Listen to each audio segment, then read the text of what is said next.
Hello दोस्तों, आप सभी का स्वागत है इसके टेक्निकल क्लासेस में। तो चलिए दोस्तों, एक नए सेट में आप सभी का स्वागत है। और दोस्तों ये क्लास कंप्यूटर का होगा और कंप्यूटर में यानी कि 7वां क्लास को देखेंगे। अगर इससे पिछला वाला वीडियो अगर आप लोग नहीं देखे हैं तो प्ले लिस्ट में जाकर के चेक कर लीजिए, वहाँ से आप लोगों को सारा वीडियो नंबर बाय मिल जाएगा। क्योंकि BSPSCL के लिए काफ़ी इंपॉर्टेंट ये क्लास होने वाला है। जितना वीडियो करा रहे हैं आप लोगों को काफ़ी हेल्पफुल एग्जाम में होगा और सेम प्रश्न जो है आप लोगों को एग्जाम में पूछा जाएगा कंप्यूटर में। तो चलिए आज का सबसे पहला प्रश्न से स्टार्ट करते हैं। उससे पहले अगर आप लोग इस चैनल पर नए हैं तो चैनल को सब्सक्राइब जरूर कर दीजिएगा। पहला प्रश्न दिया, निम्नलिखित में से कौन सा विकल्प उच्च क्षमता वाली ट्रांसमिशन तकनीकों को संदर्भित करता है जो फाइबर ऑप्टिकल केबल का उपयोग करके लंबी दूरी और उच्च गति पर डेटा, वॉइस और वीडियो को ट्रांसमिट करता है। किसे? यानी कि डेटा, वॉइस। ठीक है, डेटा, वॉइस और साथ ही साथ क्या कह रहा है? वीडियो।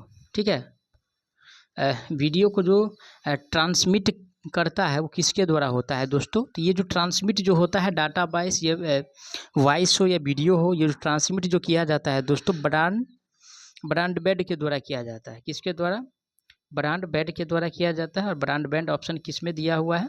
ऑप्शन पढ़ेंगे, ऑप्शन ए ही में दिख रहा है। तो करेक्ट आंसर जो होगा दोस्तों ऑप्शन इसका ब्रॉडबैंड हो जाएगा। ठीक है, अगला प्रश्न पे चलेंगे। अगला प्रश्न दिया हुआ है, IoT में डैश एक डिवाइस है जो एक विशिष्ट भौतिक राशि का पता लगाती है या मापती है और इसे दूसरे रूप में सामान्यतः इलेक्ट्रिकल पल्स में रूपांतरित करती है। किसमें भाई? तो इलेक्ट्रिकल पल्स में, है ना। इलेक्ट्रिकल पल्स में जो रूपांतरित करती है वो क्या है? तो इलेक्ट्रिकल पल्स में जो रूपांतरित करता है दोस्तों वो सेंसर होता है। क्या होता है? सेंसर होता है। ठीक है, तो सेंसर ऑप्शन किस में दिया हुआ है? तो सेंसर जो दिया हुआ है ऑप्शन सी में है। तो करेक्ट आंसर की बात किया जाए तो ऑप्शन इसका सी सही हो जाएगा। अगला प्रश्न पे चलते हैं। अगला प्रश्न दिया, एक ईमेल बनाने के संदर्भ में आप एकाधिक प्राप्तकर्ताओं को एक ईमेल कार्बन कॉपी भेजने के लिए डैश का उपयोग कर सकते हैं। हालांकि प्रत्येक प्राप्तकर्ताओं यह नहीं देख सकता कि अन्य प्राप्तकर्ताओं की सूची में कौन है। ठीक है, तो उसे यानी कि भेजने और ठीक है कार्बन कॉपी भेजने के लिए किसका हम उपयोग करते हैं? तो दोस्तों यानी कि कार्बन कॉपी भेजने के लिए, ठीक है, कौन सा? तो कार्बन कॉपी भेजने के लिए दोस्तों मेनली रूप से जो प्रयोग किया जाता है, ठीक है, ये BCC का प्रयोग किया जाता है। ठीक है ना, BCC का प्रयोग किया जाता है जो कि ऑप्शन डी में दिया है BCC। करेक्ट आंसर जो होगा ऑप्शन इसका डी सही हो जाएगा। अगला प्रश्न पे चलेंगे। अगला प्रश्न दिया है कि IoT में डैश एक डिवाइस है जो ऊर्जा को गति में परिवर्तित करता है। ठीक है ना, IoT से काफ़ी ज़्यादा प्रश्न यानी कि TG2 में जो है पूछा हुआ था, वही 2023 में 9 नवंबर में, है ना। तो IoT में जो दोस्तों यानी कि IoT में डैश एक डिवाइस है। ठीक है, तो ये डिवाइस के नाम की अगर बात किया जाएगा दोस्तों तो एक्चुएटर होता है। क्या होता है? एक्चुएटर होता है जो क्या करता है यानी कि ऊर्जा को गति में परिवर्तित करता है। एक्चुएटर का काम ही है इसको गति में परिवर्तित करना। तो एक्चुएटर जो दिया हुआ है ऑप्शन ए में, किस में दिया हुआ है एक्चुएटर?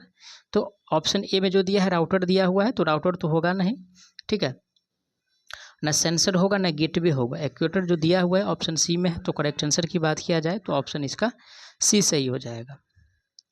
अगला प्रश्न पे चलेंगे। अगला प्रश्न दिया हुआ है, निम्नलिखित में से कौन सा विकल्प प्रौद्योगिकी की सहायता से अधिगम को संदर्भित करता है जो लोगों को कभी भी या कहीं भी अधिगमन में सक्षम बनाता है? तो अधिगमन में जो सक्षम बनाता है दोस्तों उसको क्या कहते हैं? तो अधिगमन में जो संदर्भित करता है, ठीक है, उसे दोस्तों ई लर्निंग कहा जाता है। क्या कहा जाता है? ई लर्निंग कहा जाता है। और ई लर्निंग किस में दिया हुआ है? तो ई लर्निंग जो दिया हुआ है ऑप्शन सी में दिया हुआ है। तो करेक्ट आंसर की बात किया जाए तो ऑप्शन इसका सी सही हो जाएगा। अगला प्रश्न पे चलेंगे। अगला प्रश्न दिया है कि IoT का विकास डैश नामक पहले कनेक्टेड नेटवर्क से शुरू हुआ था। यानी कि IoT का जो विकास हुआ था, ठीक है ना, IoT का जो विकास हुआ था, है ना, IoT का, तो IoT का जो विकास हुआ था दोस्तों तो यानी कि ARPANET, ठीक है ना, ARPANET दोस्तों ये क्या है? तो ये नेटवर्क है। ठीक है, तो ARPANET नाम से ही शुरुआत किया गया था और ऑप्शन ए में दिया है ARPANET। तो राइट आंसर जो होगा ऑप्शन इसका ये सही हो जाएगा।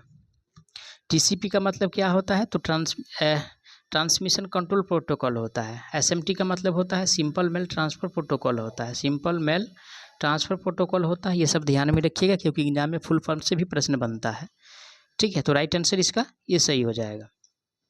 अगला प्रश्न पे चलेंगे। अगला प्रश्न दिया है कि एक सिंगल लॉगिंग प्रयास के लिए उपयोग किए जाने वाले स्वचालित रूप से उत्पन्न वर्णों या संख्याओं की एक स्ट्रिंग है, ठीक है।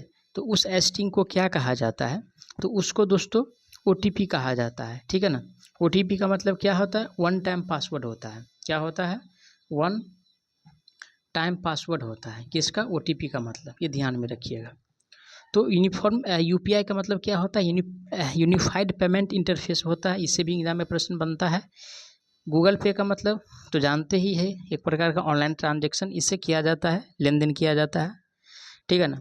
तो करेक्ट आंसर जो होगा दोस्तों OTP। तो OTP जो दिया वो वन टाइम पासवर्ड होता है, जो कि बी में है। राइट आंसर इसका बी सही हो जाएगा।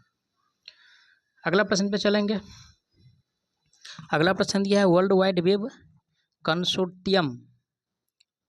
ये तो फर्स्ट ऑप्शन ही है। पहले क्वेश्चन पढ़ते हैं। क्वेश्चन से दिया है कि निम्नलिखित में से कौन सा इंटरनेट का शासी निकाय नहीं है, ठीक है।